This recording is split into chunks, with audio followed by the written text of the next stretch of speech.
Una vez más, muy agradecidos por la gentileza de la invitación.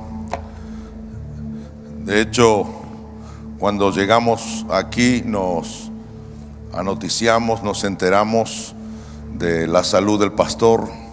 No hemos dejado de clamar al Señor, por lo que creemos una restauración total. Pero a veces la vida, denle un fuerte aplauso al Dios de toda restauración. A veces y en ocasiones así es la vida, pero también así como es la vida es nuestra fe.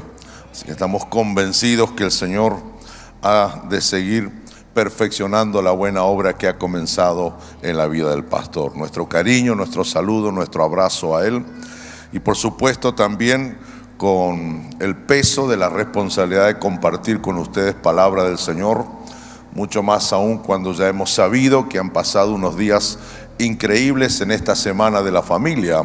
Así que oramos al Señor también para estar a la altura de lo que Dios les ha estado diciendo. Gracias por haber venido esta noche. Gracias que van a venir mañana y no nos van a dejar solitos. Gracias que el domingo por la mañana estarán todos aquí también. También muchas gracias por apreciar el mensaje escrito. De hecho, se cumplieron un poquito más de 8 años que no publicamos un libro nuestro personal, ya que hemos estado ayudando a otros a escribir. Pero hace un tiempo que tenía en mi corazón lo que también llamo una exégesis contemporánea de Isaías capítulo 9, versículos 1 al 7.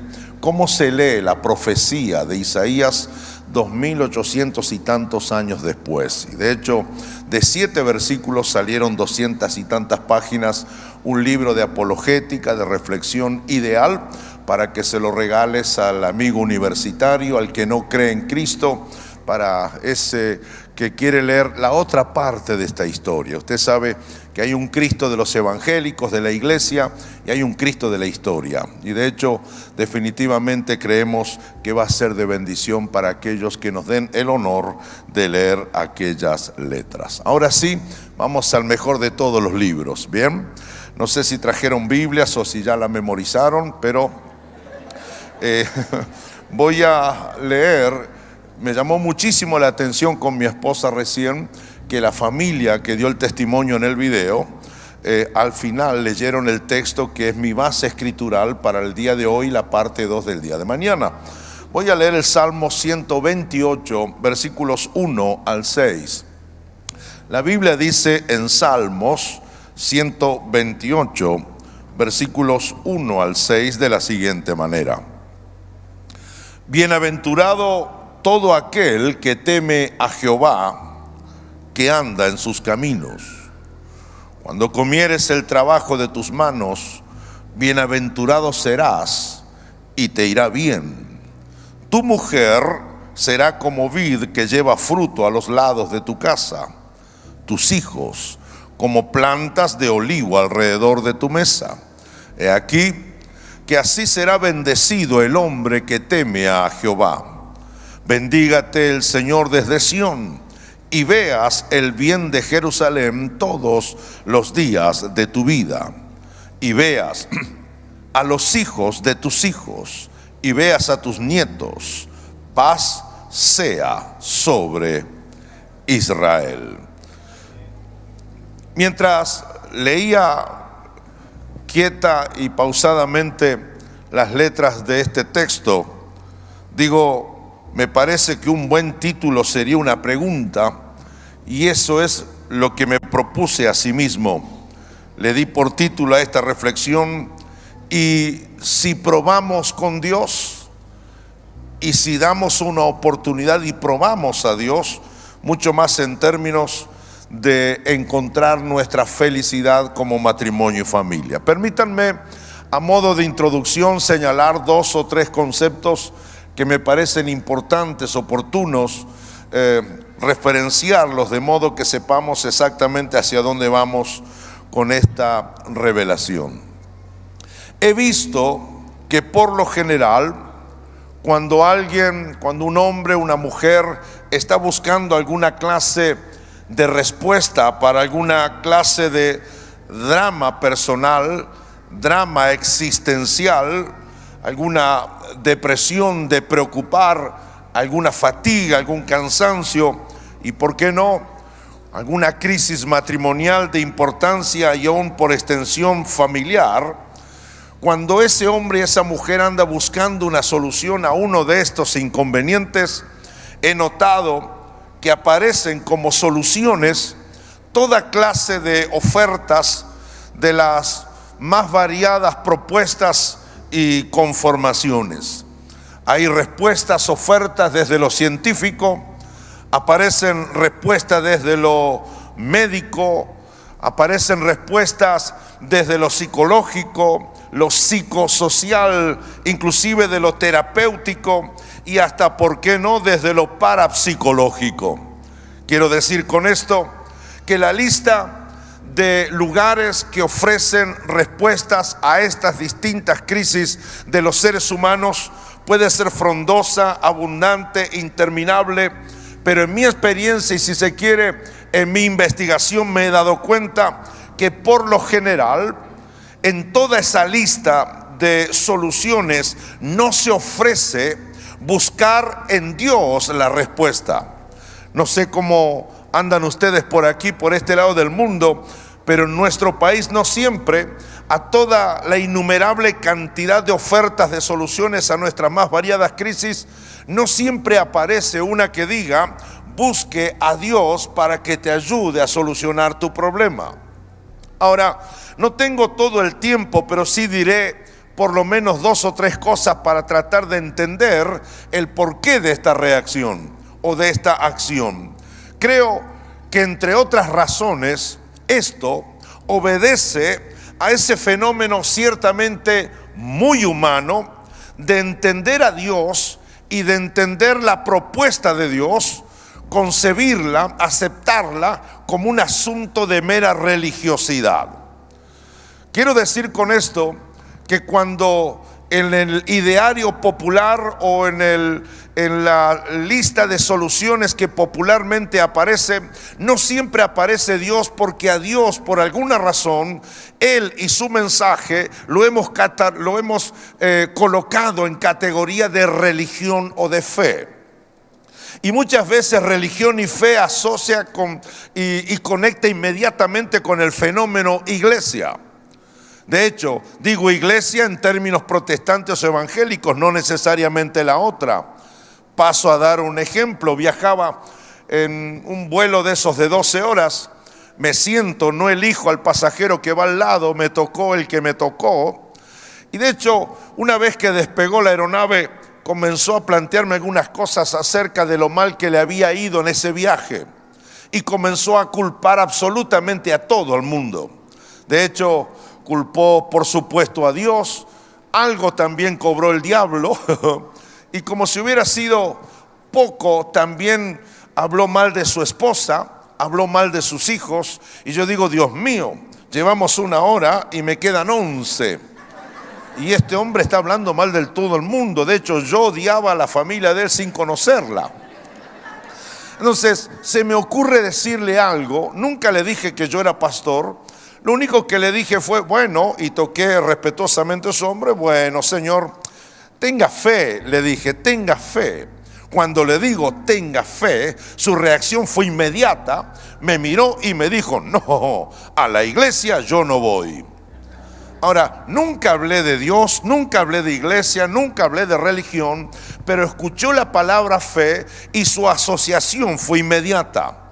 Dios, religión, iglesia, fe. Algo así como Dios es efectivo, pero es efectivo en ámbitos religiosos, en ámbitos de fe, pero no siempre será efectivo en los asuntos de las relaciones familiares. Porque para eso, para temas matrimoniales, para asuntos familiares, hay que consultar a la persona idónea. En estos días, al consejero familiar. De hecho, si hay algún consejero familiar aquí y vive de eso, no vine a pelearme este fin de semana con usted. Estoy tratando de leer mi realidad humana, social, y de alguna forma entender el fenómeno por qué cuando tenemos crisis familiares no siempre buscamos a Dios, pero obviamente, y como siempre hasta nosotros hemos aconsejado, habrá que encontrarse con algún profesional del consejo matrimonial familiar. Lo que también yo sé es que el consejero va a aconsejar una serie de dinámicas, una serie de acciones, charlas, terapia, pero no siempre va a aconsejar el busque a Dios. Él le va a ayudar a arreglar su conflicto matrimonial.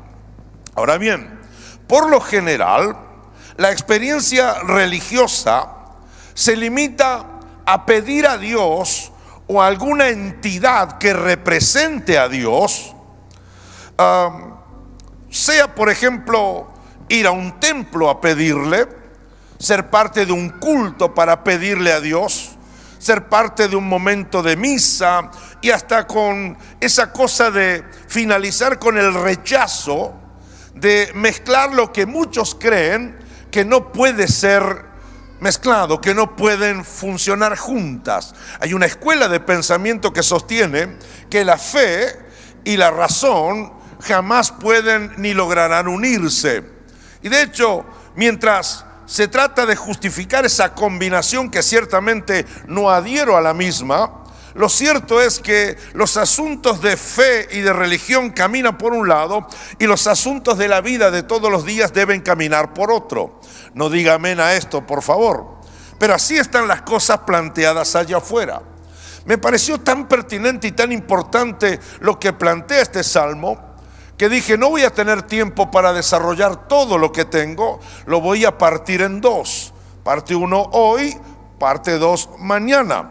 Y luego seguimos el día domingo con lo que el Señor pone en nuestro corazón. Pero en esta línea de pensamiento hay una conclusión. ¿Están conmigo todavía? Hay una especie de conclusión. Y más o menos la escribí de esta manera. Si va al consejero, pídale un consejo. Pero si vas a Dios, pídale un milagro. Entonces, espere de Dios un milagro.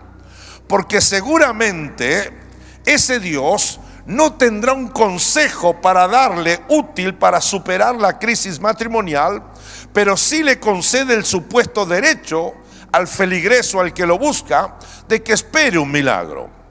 Atención con esto, lo que voy a decir puede complicarle los tacos de esta noche. No estoy profetizando, pero digo, yo creo en Dios.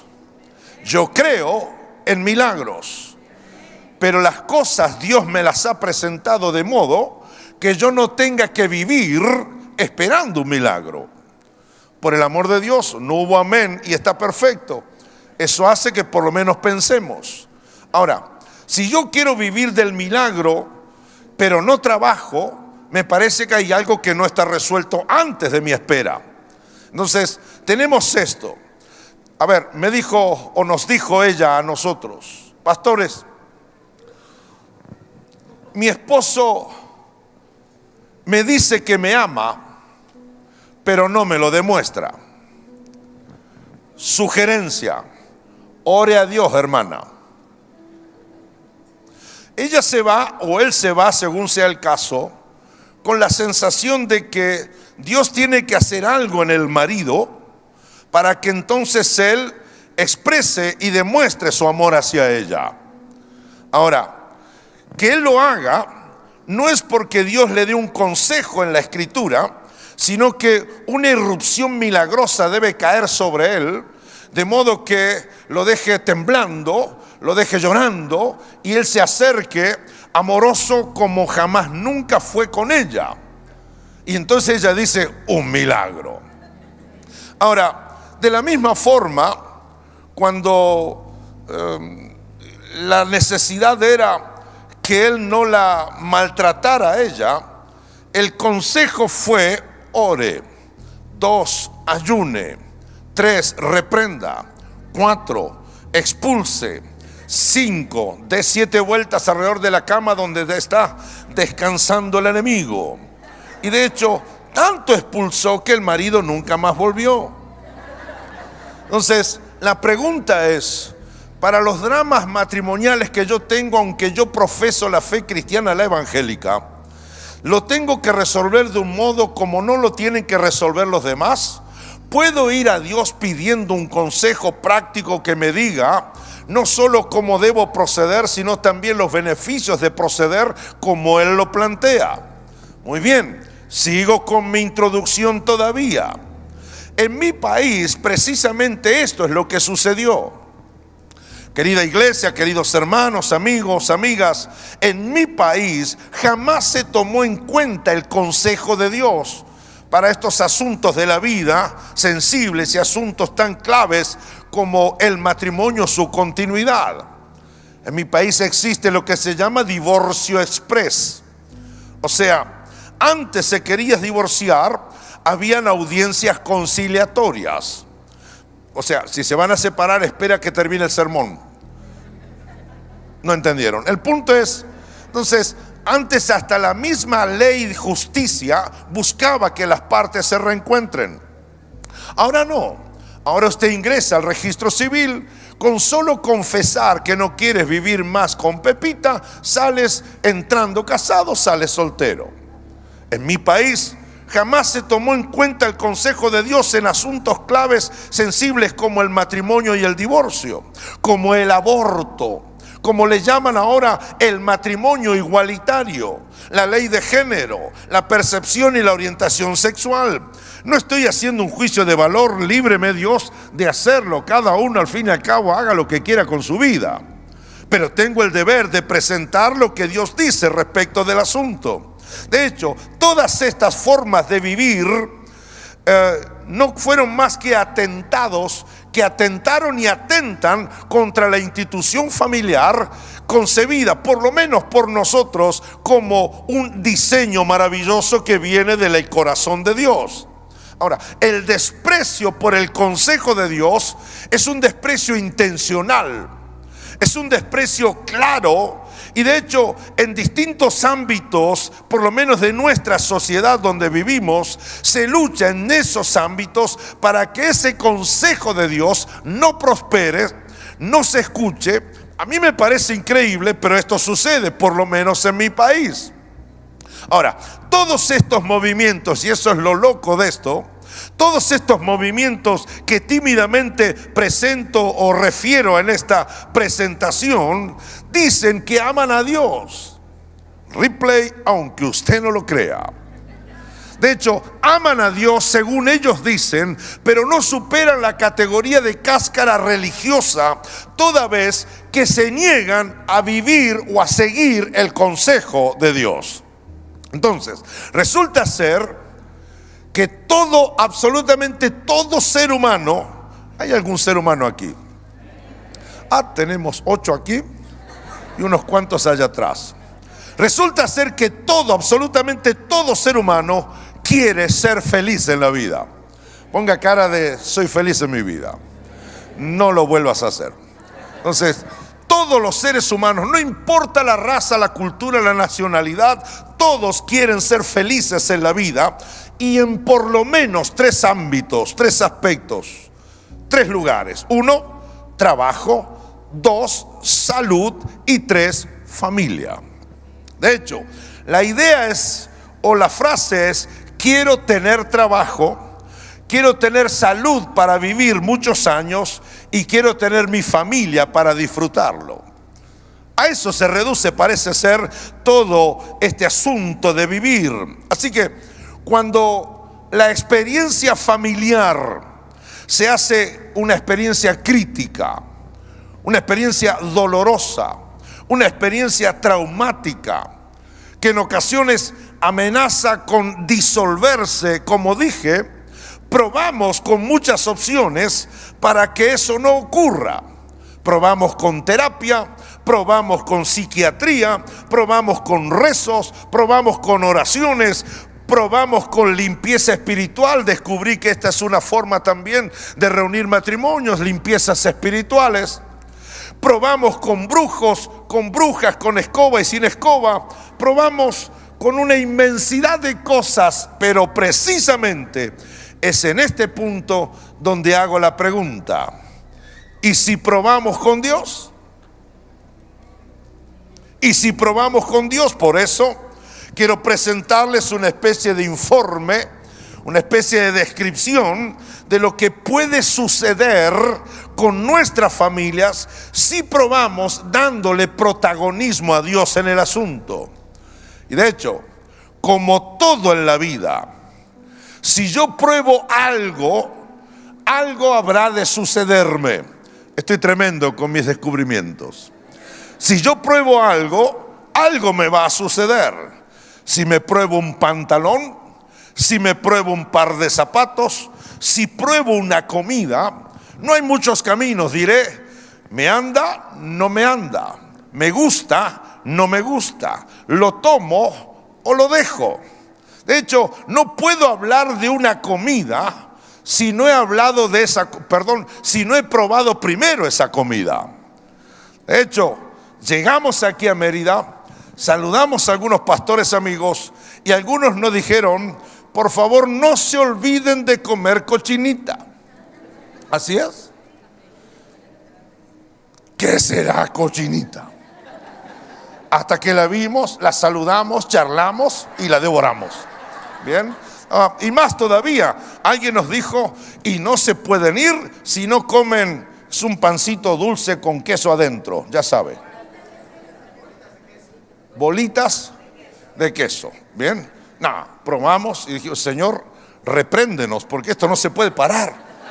Es demasiado rico. Entonces, lo que uno prueba, a uno le gusta, y como me gusta, yo lo recomiendo. Ahora, sería insensato de mi parte no entender lo siguiente.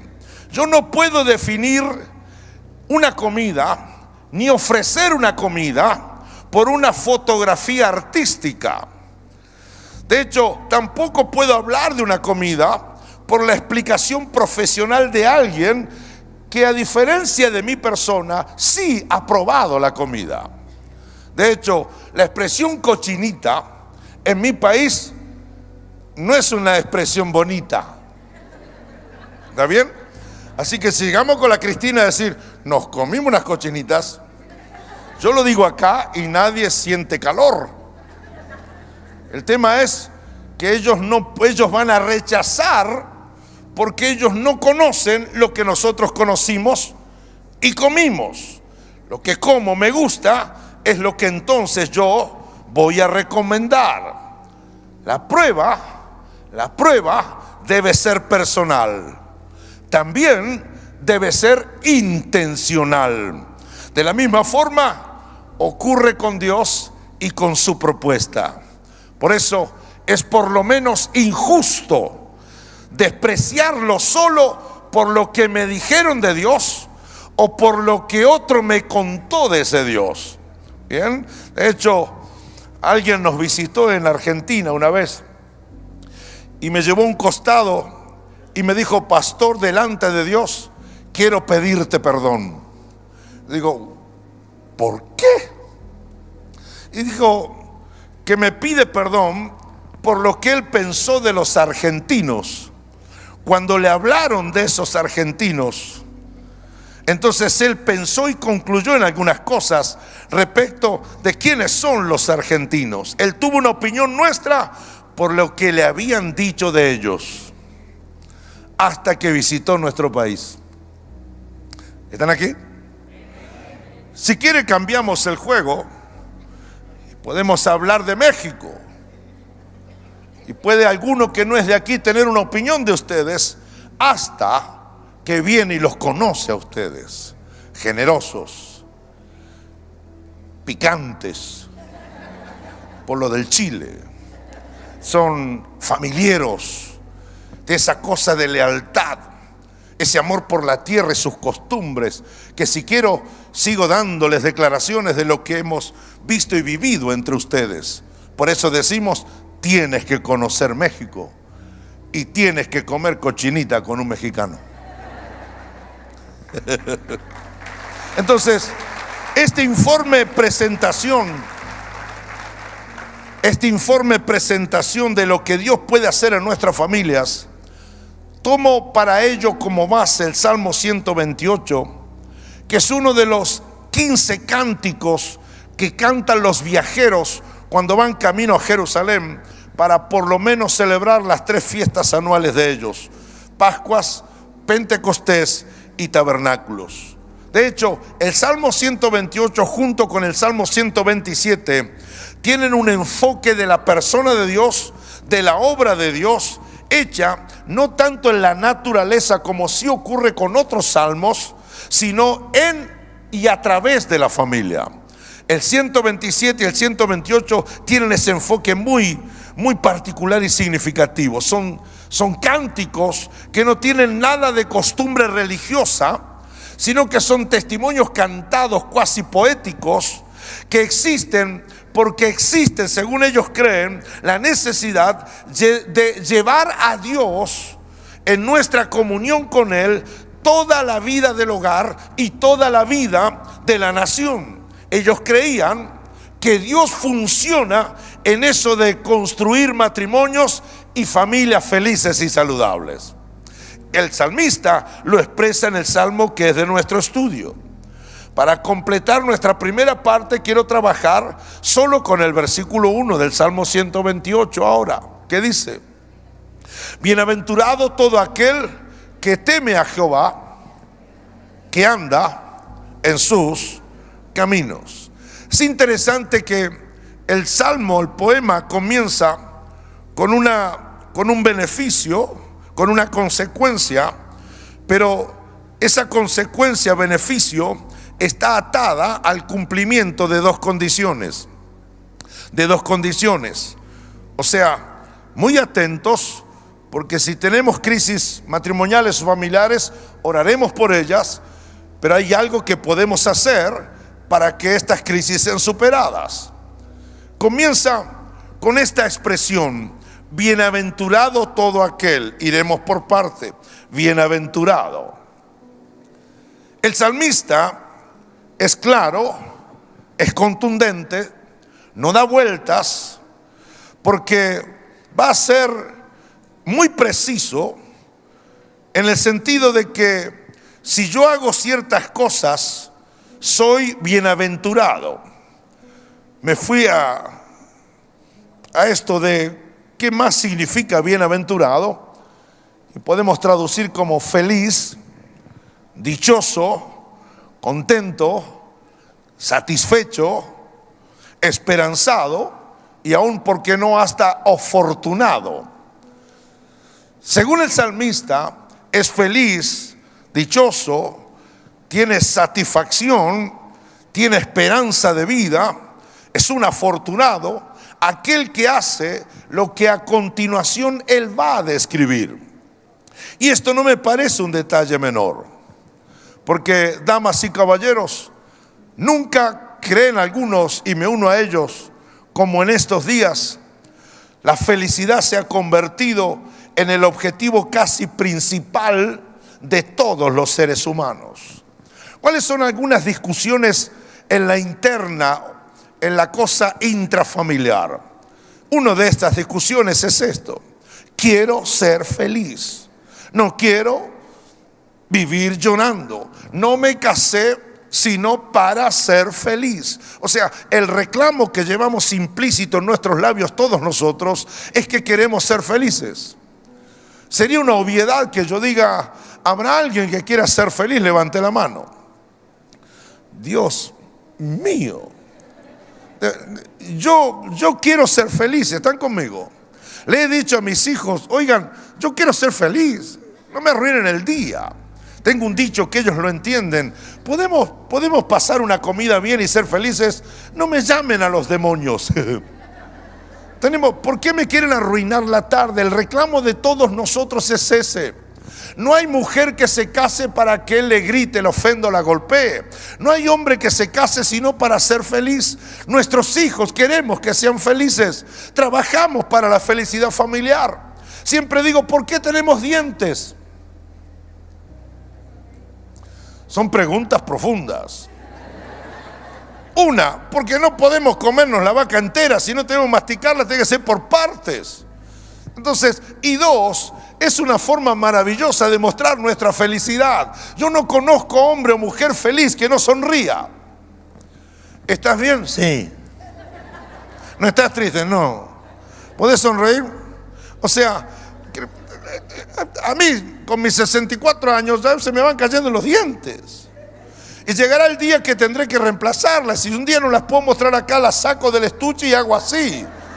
Pero el punto es que hay algo que no podemos engañarnos entre nosotros. Vamos, a ustedes les pasa lo mismo que a nosotros. Le pregunto a los míos allá en la iglesia: ¿cómo estás? Bien, pastor, bien. ¿Y de verdad cómo estás? Y me dice: pastor, ten un ratito el martes para que hablemos. De hecho, le he preguntado a algunos líderes: ¿estás bien? Sí. Bueno, ¿podés cambiar la cara? Usted sabe que es más rápido entristecer a la gente que alegrarle a la gente. A mí me cuesta más hacerlo sonreír y reír en una prédica, que de hecho me pongo de acuerdo con el tecladista, 2 o 3 notas que impactan tu emoción y estamos llorando a los cabos de 3 minutos. Porque parece ser, mire, es más todavía, soy un filósofo de la vida. Nacemos y para darle señal al mundo que nacimos, no hay bebé que nazca diciendo no, si llora, entonces está vivo.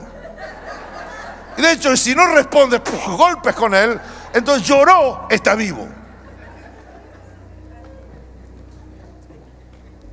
Nací para ser feliz.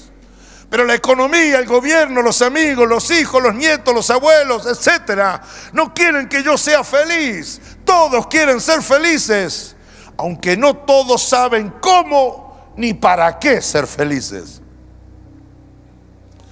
No está mal en absoluto querer ser felices. El asunto es en qué forma nos empeñamos para ser felices. La Biblia no niega que alcancemos cosas materiales. Es más, en la Biblia hay un lugar para entender la bendición de Dios según la descripción de las posesiones materiales. La Biblia no niega que tengamos logros personales. Solo advierte que no siempre en esos logros personales está la tan anhelada y buscada felicidad. En este texto se ofrece algo para ser felices, lo cual no siempre se ofrece en nuestra sociedad desesperada, triste, que quiere ser feliz. De hecho, Dios en este texto, en este caso, concentra su propuesta en una búsqueda intencional de su persona por parte del ser humano. ¿Quieres ser feliz y estar satisfecho con tu vida? Considere lo siguiente que dice el salmista. Si quieres ser feliz, lo primero es: teme a Dios. Teme a Dios. Temer a Dios no es tenerle miedo a Dios, no es atemorizarse, no es espantarse, no es aterrarse, no es temblar ante Él, como cuando uno tiembla por estar frente a algo desconocido, que por ser desconocido uno presupone puede llegar a hacerme daño. Temer aquí es igual a creer, confiar, honrar y respetar. De nuevo, temer aquí es igual a creer, confiar, honrar y respetar. De hecho, ese respetar hace automáticamente que se le asigne a Dios un lugar de consideración, de preeminencia, de trascendencia y de honor, razón por la cual lo que ese Dios diga, lo que ese Dios ordene, lo que ese Dios desee o aconseje, el que lo ama a Dios, el que lo teme a Dios, buscará inmediata y naturalmente hacer eso. 42 años de casado con la Cristina. Debe haber algún marido aquí que es como yo. Me dijo uno una vez: al final sos un dominado por tu mujer. ¿Por qué? Y porque haces lo que ella te dice. Y digo, y sí, Y yo hago lo que ella me dice. Me ordena, me pide, me impone.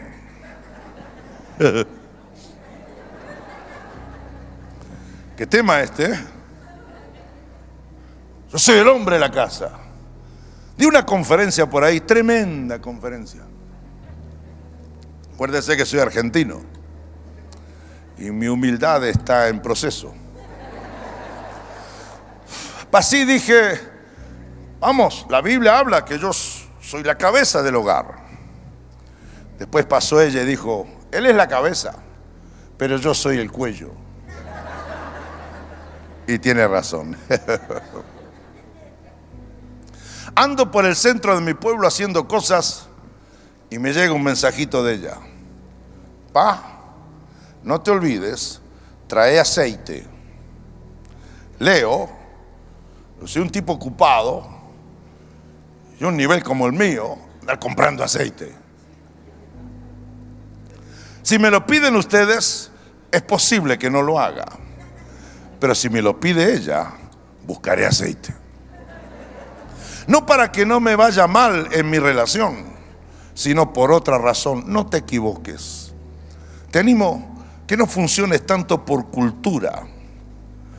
Te animo que funciones mejor por cultura de un Dios a quien decidiste temer. Puedo contarle infinidad de cosas. Entender los mensajes subliminales de ella cuando ando de viaje. Me mandan unas caritas de esas tristes, lloronas, diciendo, no tengo más perfume. ¿Qué significa? Que tengo que vender 20 libros. Pero me lo está pidiendo ella. Yo no le llevo cosas a la gente. Ella me lo pide y yo busco la manera de hacerlo. El que no vive la experiencia cree que soy un dominado. Cree que la M de masculinidad se me ha perdido en el camino. Cree infinidad de cosas. Esto es lo mismo que digas no me gusta la cochinita y jamás haya probado una porción. Entonces, esto es lo mismo que decir Dios es Dios de idiotas, fanáticos, domingueros, calientabancos de fin de semana. Si esa es tu apreciación, todavía no gustaste qué significa tener una relación con Dios. Y ese ya no es problema de Dios, ni tampoco es problema mío. En todo caso, es problema suyo. Entonces, cuando ella me pide cosas, mire, ¿le cuento otra? Más que son. Yo soy todavía marido que va a hacer las compras con el papelito que me escribe mi esposa. Los verduleros ya me conocen. Y pastor, ¿qué llevamos hoy? Saco el papel. 2 zanahorias grandes, 3 tomates medianos, un atado de lechuga. Después voy con cualquier otra cosa. Pero ellos me miran y dicen, ¿y usted lee papelito? Sí, el que me hace mi esposa. ¿Y por qué yo compro lo que ella me pide? No porque es mi esposa, míreme aquí, sino porque, y ahora aplico el Salmo, teme a Dios es honra a Dios, respétalo, asígnale un lugar de preponderancia en tu corazón, de modo que cuando Él te pida algo, no sea razón para una queja, ni para una pelea con Él, sino que sea una razón para que con inmediatez quieras honrar lo que te pide. Entonces, míreme acá. Si usted todavía tiene, voy a entrar en un tema, no es de mi preferencia ni mi especialidad. Ah, voy a esa iglesia que te piden el 10%. Si ese es tu problema, entonces será su mano de 10%. Vete a casa y dile a tu esposa, pídeme, pero te daré solo el 10%. ¿Acaso existe un esposo, una esposa que diga, no, yo amo a mi esposo? ¿Sí lo ama? Sí. Él dice que la mitad de su corazón es mío, pero el resto lo comparte, vaya uno a saber con quién. No existe un ser humano bien de su cabeza que acepte la multiplicidad de destinos y de objetos para amar. Entonces, cuando mi esposa me pide algo, lo que hago es con gusto y con mucho gusto tratar de dárselo, desde algo, una minucia, una pequeñez, una tontera para algunos, como para lo que más sea más preciado para mí. Porque si yo honro a mi esposa, una forma de honrarla es diciéndole: lo primero que está aquí es tu nombre, lo primero que está aquí es tu persona. Entonces lo primero que haré es buscar de honrar lo que me pides. Ahora, si nosotros entendiéramos esto a nivel de nuestras relaciones matrimoniales, dejaríamos de existir o de vivir nuestra experiencia matrimonial como si fuera una especie de supermercado. Cuando necesito papas, se la pido. Cuando le pido una comida o quiero una comida, se la pido. Pero mientras, entonces ella no tiene acceso a mi vida. Cuidado con eso. No sé si le conté la vez pasada que le pedí a ella un día: mamita, hacete un arroz con pollo. Creo que se la conté, ¿o no? Porque es la comida que a mí me gusta y como ella lo prepara. Le pido el arroz con pollo y ella se negó. No se endemonió, pero estuvo ahí. Basta de arroz con pollo, basta, comamos otra cosa. Y comimos otra cosa.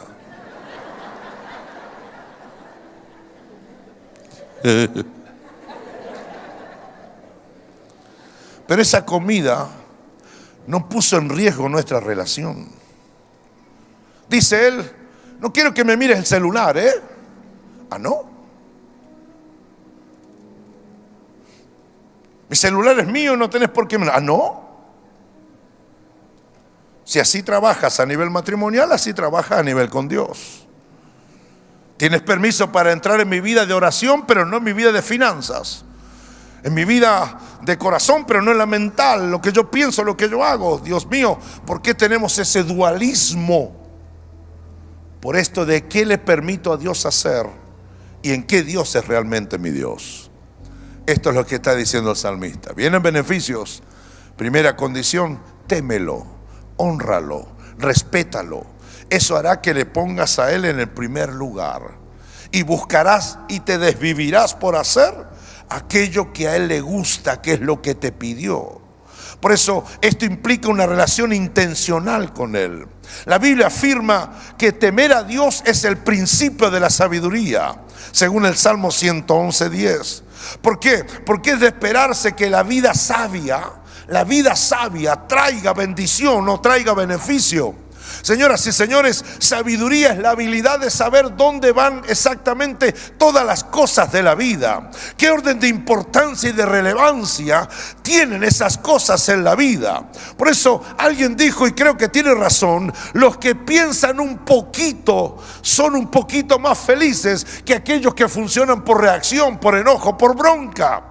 Por eso la Escritura dice: bienaventurado, feliz, dichoso, contento, satisfecho, todo aquel, no solo los hombres de China, no solo los mexicanos, no solo los altos, no solo los ricos, sino todo aquel. Alguien reciba esta buena noticia: todo aquel, no depende de raza, no tiene nada que ver con clases sociales, educaciones o inteligencia. Todo aquel es todos. Por eso debe entenderse que para cualquiera de esos todos, esto no es una imposición o una obligación. Esto es tan solo una invitación. De hecho, esto solo está disponible para que el que tema, honre y respete a Dios es el que quiere asignarle a Dios el primer lugar en su vida. Los hombres somos responsables de la salud, del bienestar y, ¿por qué no?, de la felicidad de nuestras familias. Y con esa obligación en mente, creemos que todo eso se logra con lo material, con lo económico, descartando lo espiritual, olvidándonos de lo espiritual y por ende de ese modelaje de ser nosotros sacerdotes de nuestra casa y en nuestra familia. Yo siempre le digo a los hombres de mi iglesia: ya tengo 4 hijos y parece que tengo 40. Soy el pastor de la iglesia, pero no quiero ser el padre de tus hijos. En otras formas de decirlo, quiero ser el pastor de la iglesia, pero no el líder que lidera una organización preparada para cuidarte los hijos, contándoles historias de Noé, historias de Moisés, historias de héroes bíblicos, mientras usted se va de parranda por ahí, mientras se va a jugar con los amigotes al fútbol el fin de semana. Una vez vino uno y me dijo, estoy haciendo sanidad interior en vivo y en directo. Me dijo, ¿qué le enseñan a mis hijos en esa iglesia? Así. Y la manito así. ¿Qué le enseñan a mis hijos en esa iglesia? Y yo le respondo, lo que usted no le enseña en su casa. Y no podía pararme la mano. No sé, el pastor Irán, soy un pastor que se va poniendo viejo. Y en este sentido lo que quiero decir es, me he dado cuenta que de alguna forma necesitamos terminar con esa cosa tan extraña de responsabilizar a los otros por lo que son responsabilidades nuestras. Y aquí le está hablando no una familia, una comunidad, le está hablando a un hombre. La felicidad, señoras y señores, no es de los ricos y poderosos. La felicidad es un derecho de todos los seres humanos. Y según Dios, no siempre donde algunos humanos buscan la razón para ser felices se encuentran con ella. Lo segundo que enseña, recta final de esta primera propuesta este fin de semana, es el que teme a Jehová, el que teme a Dios y el que anda en sus caminos. El que anda en sus caminos. No se trata de tener ciertos sentimientos hacia Dios. No se trata de cumplir ciertas órdenes y hasta respetar ciertas tradiciones, si se quiere, históricas o familiares, sino que se trata de una vida de obediencia intencional, personal, pensada solamente para agradarla a Él, viviendo y poniendo en práctica los principios que Dios ofrece, por lo menos los que tenemos ya escritos en las Escrituras. Así que tiene que ver con esta decisión mía de querer relacionarme con Dios, sin tener la esperanza incierta de que la relación que tiene con Dios mi esposa puede también salvarme a mí. Yo soy, junto con mi esposa, somos tercera generación de cristianos evangélicos. Acepté a Cristo a los 8 años. Me bauticé a los 12 años. Me convertí a los 19 años. Me casé a los 21 años y a los 24 años entramos al pastorado hasta el día de hoy. Lo que estoy diciendo con este recitado de edades y momentos importantes en mi vida es que nací en casa donde se hablaba de Cristo. Era el Cristo de mis padres, pero recién 19 años después de haber nacido, tomé la decisión personal, intencional, de hacer del Dios de mis padres mi propio Dios. Y no solo eso, sino que al cabo de algunos pocos años decidí no ser pediatra, no ser empresario de la construcción, no ser banquero, no ser futbolista profesional, decidí ser pastor y escritor. Entonces, ¿por qué estoy planteando esto? Porque así es el fenómeno de todos los que estamos aquí. En algún momento alguien contará, mi abuela era cristiana, mi papá era evangélico, tenía un primo que me predicaba, una tía que oraba por mí, me pasaron 1000 cosas, pero en algún momento tuviste que hacer de la relación con Dios comunitaria, familiar, histórica, tradicional, una experiencia personal. Y la experiencia personal es una experiencia intencional. Es decir, nadie come. ¿Has querido que tu bebé coma cuando no quiere comer? ¿Les pasa así a los bebés de este país? Allá también. Yo no sé si un demonio le cierra la boca o qué. Y uno está tentado a decir lo que le ha costado a tu padre. Hacer toda esa comida, no me gusta. Abrí la boca y le metemos el cucharazo. O sea, no quiere comer porque es una decisión personal. Ahora, pensándolo en términos de mi relación con Dios, es exactamente de lo mismo. Debo personal, intencionalmente, buscar tener mi relación con Él. Termino. Eso es una ética, una conducta. Eso se traduce en una forma de entender la vida y de vivir la vida. Señores, no es una vida centrada en satisfacer mis necesidades, sino que es una vida centrada en satisfacer o en honrar lo que el Dios que me da la vida es lo que me pide. ¿Me miran?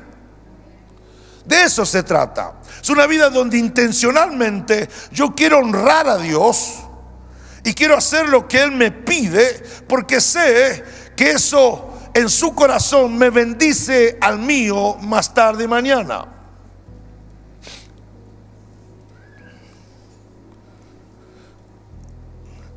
Tengo una fotografía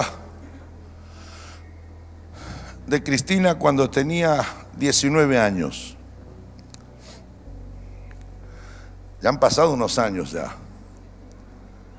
Y el 16 de julio de este año fuimos los dos a la caja de un banco y le saqué la foto a mi novia de los 18, 19 años cuando estaba cobrando su primera jubilación. No sé cómo le llaman acá, su retiro. Pasaron años. Y de hecho, ¿por qué digo esto? Porque ha sido una vida entera verla crecer, ser novia, seguir siendo novia, esposa, mamá, abuela, pastora. Es un honor haber visto todo ese desarrollo de su vida. Míreme aquí. Por eso me di cuenta que el rol mío al lado de ella es ver la forma en que, amén de que es feliz, ¿cómo puedo hacerla más feliz? ¿Me explico? Por eso siempre en un momento del año que va promediando le digo: ¿a qué país del mundo querés ir el año que viene? Siempre oro que diga ahí nomás, entre Paraguay y Chile. Hace unos meses atrás, muy poquitos, ella toda su vida tuvo el sueño de conocer Ushuaia, la ciudad que está más al sur de todo el globo terráqueo, en Argentina. De hecho, allí hay un faro, que es la última construcción humana. 1200 kilómetros después, uno llega al polo sur, literal. Entonces, recuerdo que hicimos esfuerzos y yo andaba: ¿cómo la llevo a Ushuaia? ¿Cómo llegamos allá? Entre pingüinos, focas y lobos marinos, ¿cómo hacemos? Y finalmente allá llegamos. Y finalmente nos sacamos la foto frente al faro del fin del mundo. De hecho, algunos, cuando yo lo cuento como ustedes, me miran. ¿Y? Es que claro, esta no es la historia suya. ¿Están aquí? Esta no es la historia esta es la historia de un extraño y una extraña. Esta es la historia de un hombre y una mujer que buscan, solo porque se aman, cómo podemos hacer para hacer que el otro, que ya es feliz, sea lo más feliz todavía. Entonces, si saco eso y lo traslado a Dios, esta es toda la definición de ser cristiano. ¿Qué lugar ocupa Cristo en tu corazón? ¿Qué tan primero es Dios en tu vida? De hecho, si así es el primero en tu vida, definitivamente lo que va a ocurrir es que entenderás la vida no para agradarte a ti mismo, sino para agradar al que está en el primer lugar de tu corazón. No hay otra vuelta en esta historia. No es una vida centrada en satisfacer lo que yo quiero y lo que yo deseo, sino en satisfacer y honrar al otro lo que el otro me pide o lo que el otro necesita. Señoras y señores, ¿cuál es la diferencia entre cristianos con una vida ética reprobable y otros mismos cristianos con una vida ética no reprochable? Aquí no ocurre eso, pero en Argentina tenemos un montón de cristianos que dicen que aman a Dios y viven para el diablo. Tiene una ética de dudar. De hecho, no sé si aquí existe, pero allá los autos detrás le colocan imágenes. Vimos uno que tenía la imagen de la mamá de Jesucristo, tenía la imagen del pescado cristiano y protestante, y por las dudas una cintita roja para la envidia. Ese era un espectáculo detrás de ese auto. No sabemos con la pastora Cristina qué será el que va ahí adelante. ¿Cuál es su confesión de fe? Vamos, reciba esto por favor, que con esfuerzo y con amor estamos tratando de plantearle cuál es la diferencia entre esos cristianos con una vida ética. ¿Es reprobable? Allá ocurre eso. Acá va el hermanito Juan. ¿Viene el hermanito Juan a esta iglesia? Dígale que venga y pague. O también, acá viene el hermano Juan. Sí, por favor, si pudiéramos tener más gente como él. No son teólogos, no son filósofos, son cristianos. Pero ¿cuál es la diferencia entre una ética que es reprochable y otra de una ética, una vida que no es reprochable? Reciba esto, que los primeros quieren ser felices y hacen lo que Dios les pide, pero también hacen lo que sus propios deseos le piden. Por eso ellos viven sin que se note la diferencia como cristianos en una sociedad no cristiana. Pero los segundos, los que quieren agradar a Dios y tienen una ética que no es reprobable, ellos también quieren ser felices, pero aunque les cuesta y que les cuesta y les cuesta mucho, se esfuerzan por honrar a Dios en todos sus actos, aunque pierdan en el proceso. Ellos no viven vidas dualistas, no creen en Dios y por las dudas en algún no Dios pequeño. Se trata, dice el texto, de andar sus caminos, de andar sus propuestas, de ponerlas en práctica, de hacerlas realidad en cada situación de la vida. Esto es mucho más que una costumbre religiosa que recita pero no vive, que dice pero no conoce, sino una costumbre de creer y de vivir lo que se cree. ¿De verdad quieres ser feliz y prosperar en la vida? Le tiro con la botella, dígame. ¿De verdad quieres ser feliz y prosperar en la vida? Teme a Dios y camina sus enseñanzas, camina sus caminos. La propuesta de la Biblia es clara. En vez de venir al templo a pedirle a Dios te ayude con tu familia o tus crisis, lleva a Dios a tu corazón, al templo de tu propia vida, para que tu vida sea testimonio certero de eso que le sucede a alguien cuando lo pone en primer lugar en su vida y lo honra. Damas y caballeros, si vivimos por la decisión de creer que Él no existe, no nos va a interesar la cosa Dios ni la persona Dios. Solo tendremos a Dios como consulta si ciertamente cuando la necesitemos hacer, entonces es que la haremos. Me pasó algo curioso hace unos días. Fui a comprar pan a un comercio y están las personas que me venden allí. Después de muchas veces que les había invitado a venir a la iglesia, estaban estas tres personas y le hago la pregunta: ¿y ustedes cuándo van a venir a la iglesia? Porque yo he venido más veces a la panadería a comprar que ustedes han venido al templo. Y la respuesta de uno fue: y yo no tengo tiempo. De otro fue: cuando hacen cultos yo estoy trabajando. Y de otro fue: y bueno, todavía no es tiempo. Y le respondo así, me mira, le respondo así: ok, sigan así nomás, dejando los asuntos de Dios para después. Pero después no vengan con: pastor, ¿puede orar por mí? Porque así somos. Somos de dejar a Dios para después. Y después en cuestión de minutos pedimos al profesional de la fe o al pastor que ore por un milagro, después de haber hecho cosas que a Dios no le agradaron en nuestra vida. Resumen del mensaje: es posible que has probado muchas cosas para ser feliz en tu matrimonio y tu familia. La pregunta de la palabra es: ¿y si probamos con Dios? ¿Y si lo tememos a Él? ¿Y si decidimos personal e intencionalmente construir una relación con Él?